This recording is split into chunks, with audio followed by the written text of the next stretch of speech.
안녕하세요. 예수 비전 성결교회 안희한 목사입니다. 정동수 목사에 의해서 미혹을 당하는 사람들이 굉장히 많더라고요. 점잖죠? 공학 박사죠? 또 성경을 논리적으로 체계적으로 잘 푸는 것 같이 여겨지죠? 그렇게 보여지죠? 속으면 안 됩니다. 하나님의 말씀에서 어긋난 소리 하면 잘못된 거예요. 하나님의 말씀에 없는 이야기 끄집어내면 잘못된 거예요. 이분 잘못된 얘기 많이 하잖아요. 주기도문 안 한다든지 사도신경을 부인한다든지 방언이 이제는 없다라고 말한다든지 뭐 이거 말고도 문제가 산적해 있습니다. 가룟 유다에 대한 해석도 마찬가지죠. 가룟 유다를 아주 희한하게 유상하게 해석을 합니다. 제가 영상에 올린 것들이 있으니까 참조를 하시면 될 겁니다. 자, 이분이 또 무슨 얘기를 나누냐? UFO 있죠. 이 UFO 또는 외계인, 이게 성경에 나온다는 거예요. UFO도 있고 외계인도 있다라는 거예요. 이분이 쓴 책 중에 천사와 UFO 바로 알기라는 책이 있어요. 거기 167페이지에 보면은 이렇게 정동수 목사가 주장을 합니다. 이 구절에 나오는 외인이 바로 영어로 에일리언이며 곧 외계인을 뜻합니다. 물론 이 구절에서 외인이라는 말은 이스라엘 밖에 있는 사람을 말합니다. 이 같은 정의에 따라 지금 우리가 살고 있는 이 땅이 아닌 다른 곳에서 살면서 이 땅에 찾아온 존재, 그들은 다 외계인이라 할 수 있습니다. 제가 외계인을 다른 곳에서 온 사람으로 정의하지 않고 다른 곳에서 온 존재로 정의했음에 유의하십시오. 에베소서 2장 12절의 말씀, 외인, 그거는 구원받지 못한 사람들을 말하는 거예요.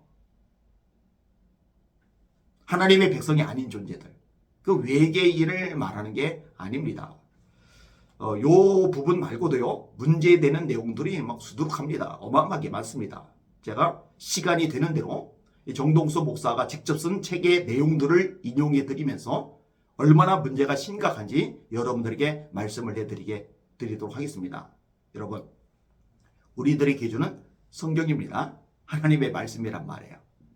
하나님의 말씀에서 어긋나지 않는 한 문제가 없지만 하나님의 말씀에서 어긋나는 한 하나님의 말씀에 없는 것들을 이야기하는 한 이거는 심각한 문제가 될 수밖에 없는 겁니다.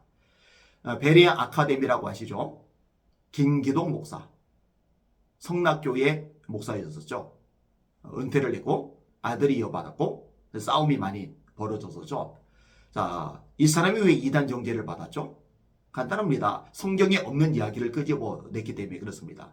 인간의 수명은 120년이다. 그 얘기가 대체 어디 나오죠? 120년의 수명을 채우지 못하고 죽은 불신자들의 영이 귀신이 된다. 그 얘기는 대체 성경 어디에 나오죠?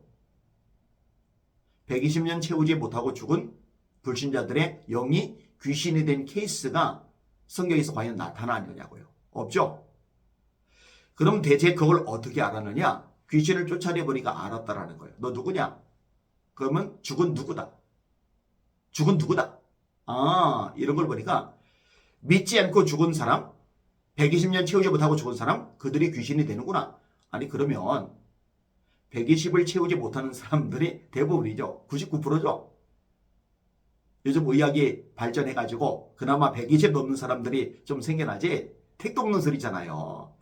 그러면 죽은 대다수의 불신자들이 대다수가지고 모든 불신자들이 귀신이 되면은 이 세상은 진짜 귀신들로 바글바글 한 거예요. 그죠? 전부 다 귀신인 거예요. 잘못된 거죠. 왜 이런 문제가 발생하는 거예요? 성경에 없는데 그걸 가지고 이야기하다 보니까 이런 문제가 발생하는 겁니다. UFO 같은 것도 그래요. 에스겔서를 주로 많이 사용을 하죠. 거기 보면은 좀 이렇게 우리의 생각으로 볼 때 좀 황당한, 약간 기괴해 보이는 이런 현상들이 나타나고 있잖아요. 그죠? 그런 존재. 그러면은 그냥 그 정도로만 알면 돼요. 자신의 머리로 이해가 안 된다고? 성경에서 기록하지도 않고 말씀하지도 않았는데 그걸 외계인이라고 규정하고 말하고 가르치면은 큰 문제가 발생할 수밖에 없는 겁니다. 계시록 4장에도 사실 인간 세상에서 볼 수 없는 존재들이 등장하잖아요. 하나님의 보좌가 앞에 있고 24장로들이 있고 내생물이 있잖아요. 근데 내생물이 희한하잖아요.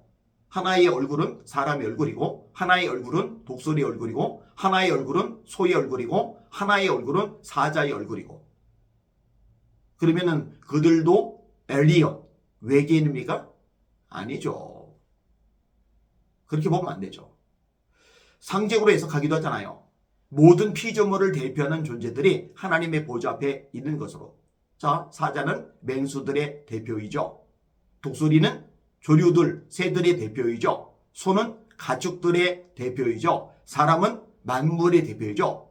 이 모든 피조 생물들을 대표하는 존재, 사람, 사자, 소, 독수리, 이들이 하나님의 보좌 앞에서 하나님께 엎드려 경배를 드린다.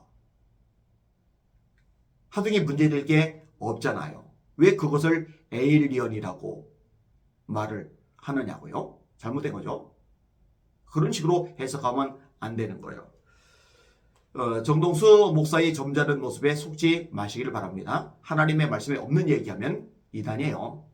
하나님의 말씀과 충돌되는 메시지를 멋대로 전하면 그거 사이비예요. 헷갈리면 안 됩니다. 속는 사람이 너무 많아서 안타깝습니다. 이런 일들 안 해도 사실 목회하기 바빠요. 말씀 전하러 다니기 바빠요. 해야 할 일 많아요. 근데 왜 하느냐? 빠져드는 사람들 많잖아요. 미혹당해가지고 영혼 망가지는 사람 많잖아요. 어떻게 내버려 둡니까? 모르면 모를까 알고 나서도 내버려 두면 제가 악한 사람인 거죠. 그러니 알리는 거고 목소리를 내는 거고 싸워 나가는 거죠. 그 와중에 적들이 자꾸 생기는 거고 공격을 받게 되는 거고 인신 모독을 겪게 되는 거죠. 그거는 제가 치러야 될 대가라고 생각을 합니다. 그런 거에 영향받지 않아요. 이제는 맷집이 세졌어요. 너무 많이 공격을 받아왔기 때문에. 중요한 건 하나님의 뜻이죠. 하나님의 멈추라시면 멈추고 하나님께서 계속 하라시면 할 겁니다. 기도 많이 해주시길 바랍니다. 날마다 주님 바라보고 주님의 이름으로 전진하며 승리합시다. 할렐루야.